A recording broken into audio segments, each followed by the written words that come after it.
Hello mga kapatid. Naririto na naman ang inyong kaibigan, si Kuya Ador Vlog 23. Meron na naman po tayo pag-uusapan. Bukod po doon sa aking mga pagbisita, meron po akong ikukwento sa inyo na aywan ko po kung naranasan nyo po ito, pero ako po, ito po ang mga naranasan ko.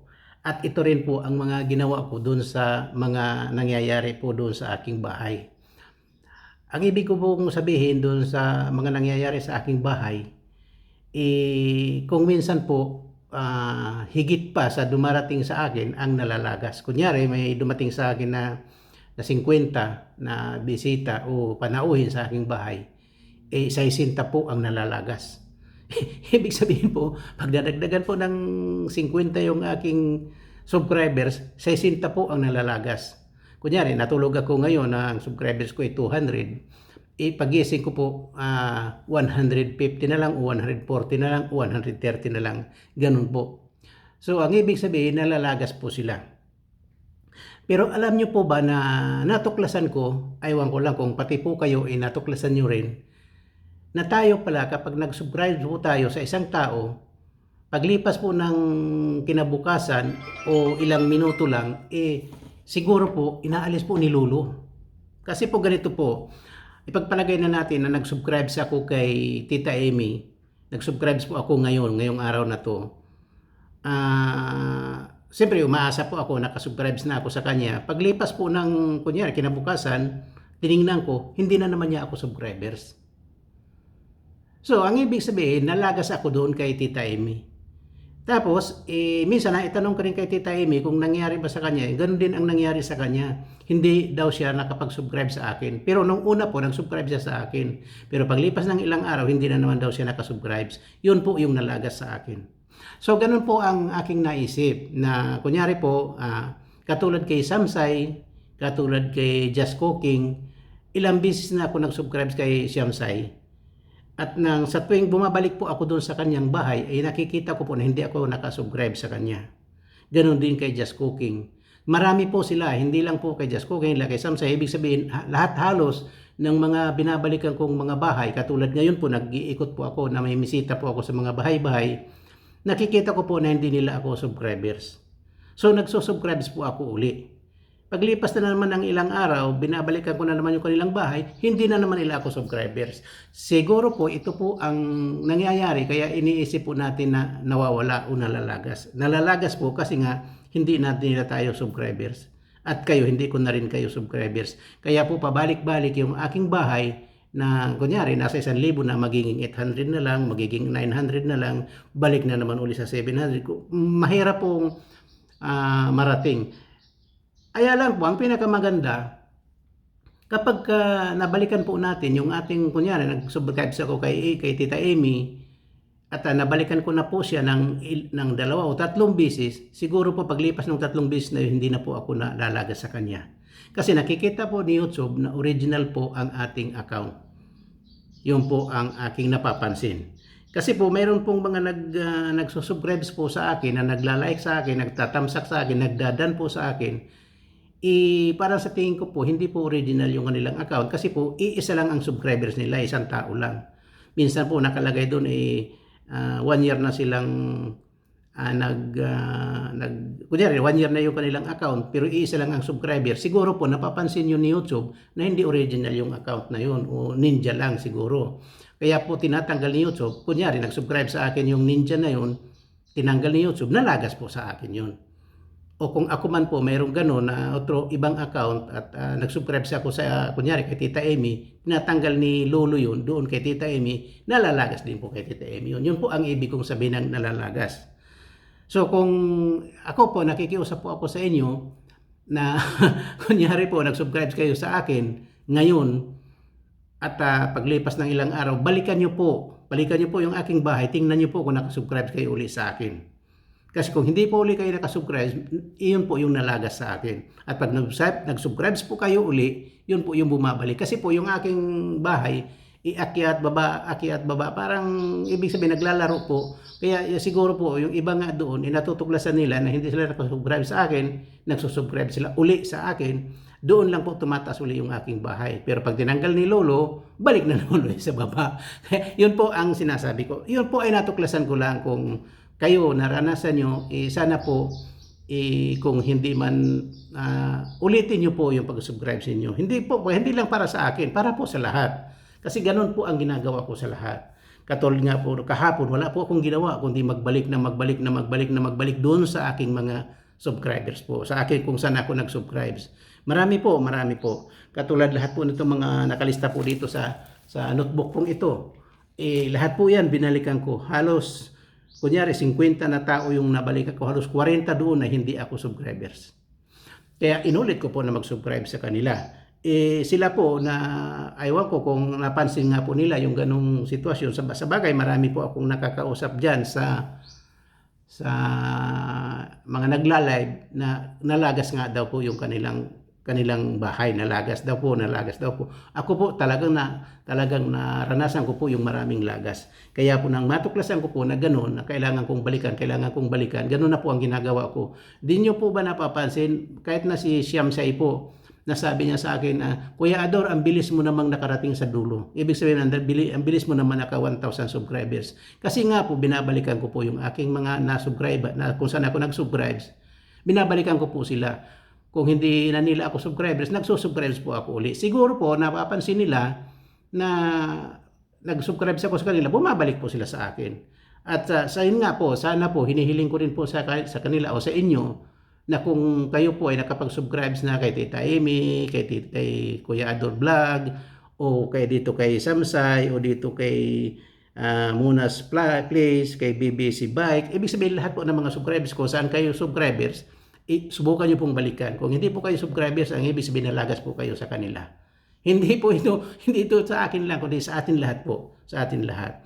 Kaya yun po ang hinihiling ko po sa inyo, para po hindi kayo malagasan at hindi rin malagasan yung kami, na ibig sabihin lahat po tayo, hindi tayo malagasan. Ganun po ang gawin natin. Balikan po natin yung kung kanino tayo subscribers.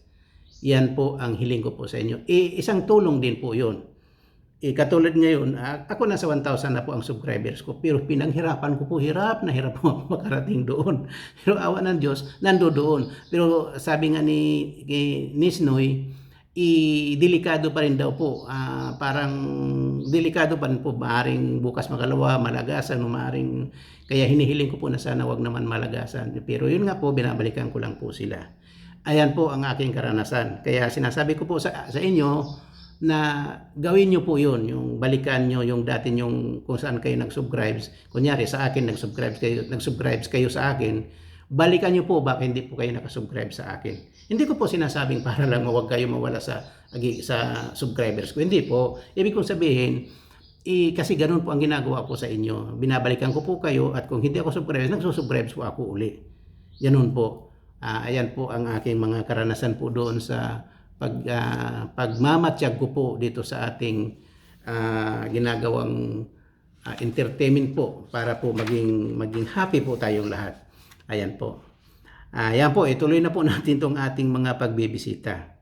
Ang una ko pong napuntahan ay si Blixer Eyes. Si Blixer Eyes po.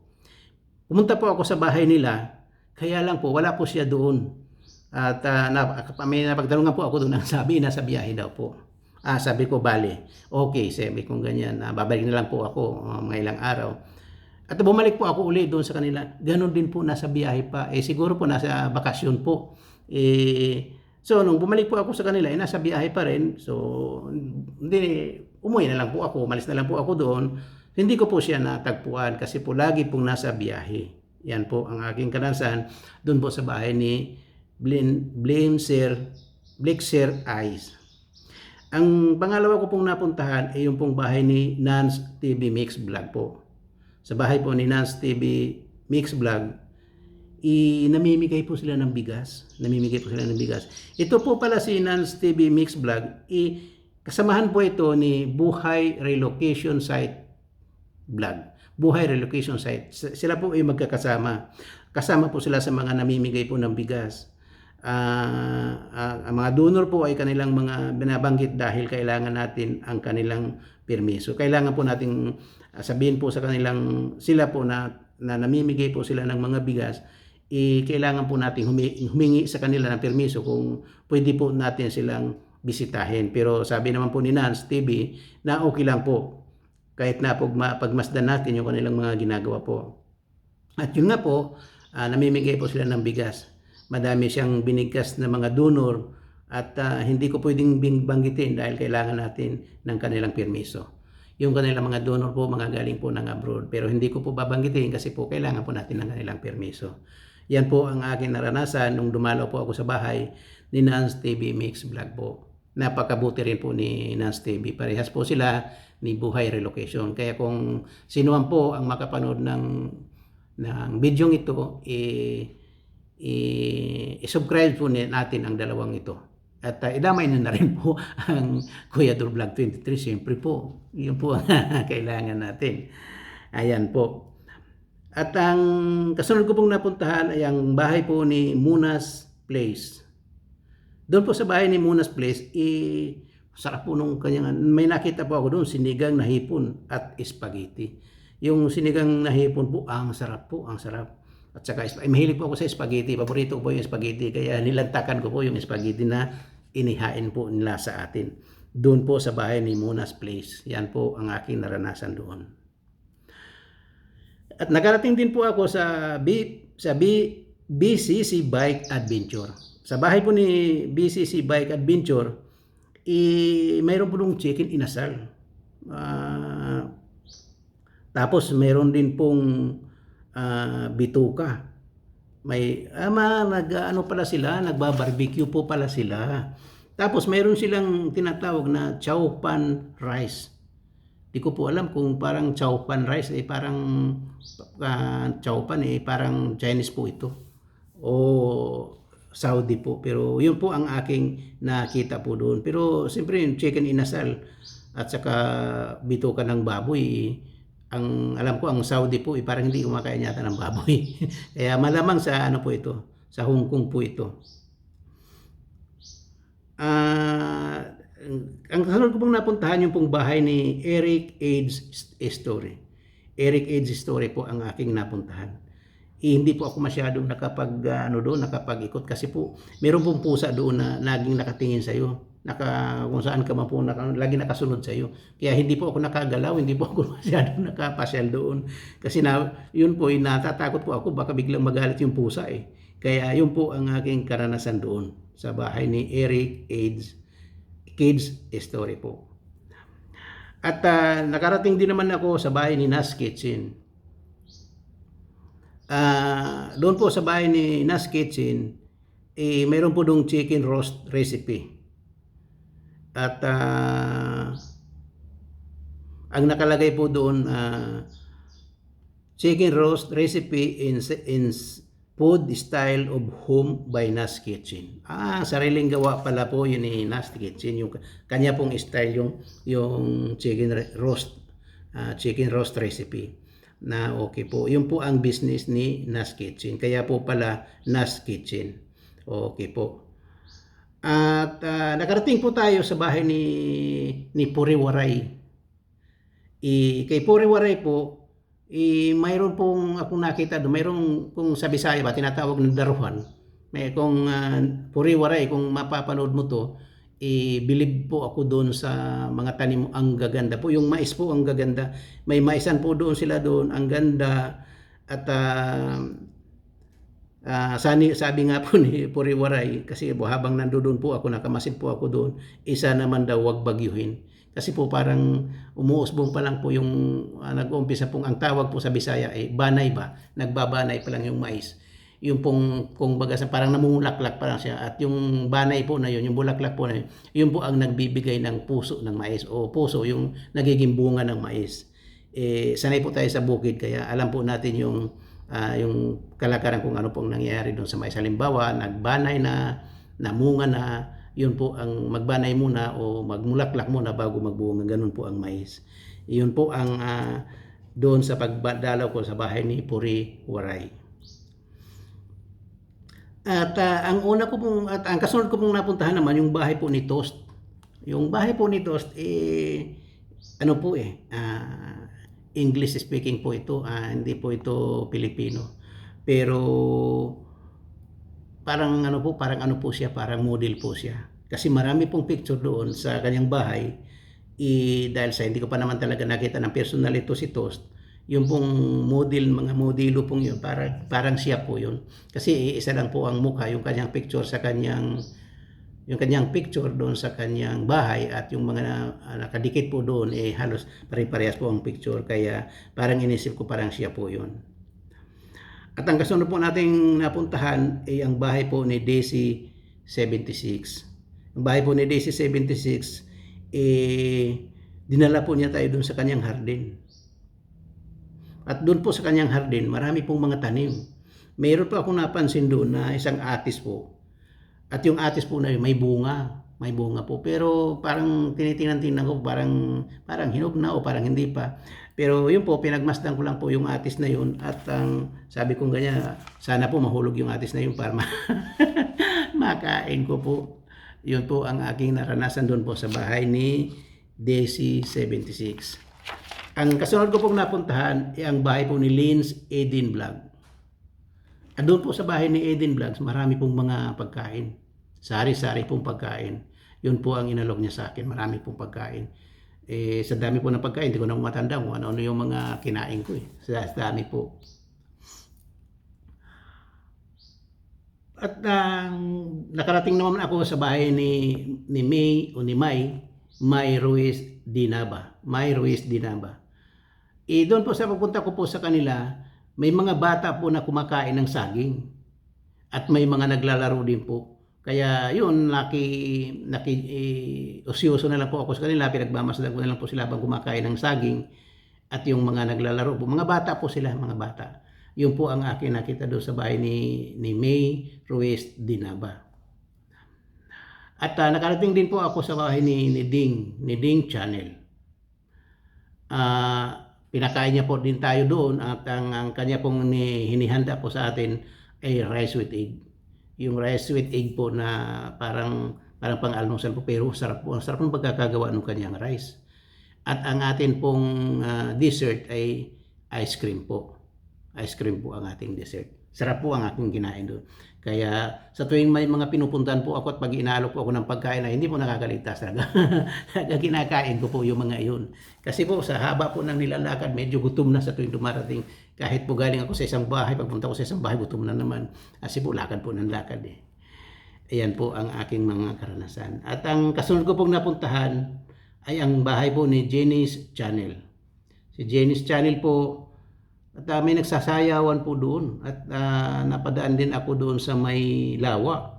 May nagsasayaw po doon. At napadaan din po doon sa may lawa na napakaganda po ng lawa. Parang malawak na malawak po yung lawa. At doon po na pinagmasdan ko po yung pwede pong sumakay mayroon kang bangka, sumakay ka doon. Tahimik na tahimik po yung lawa. Napakaganda po ng kanilang lugar.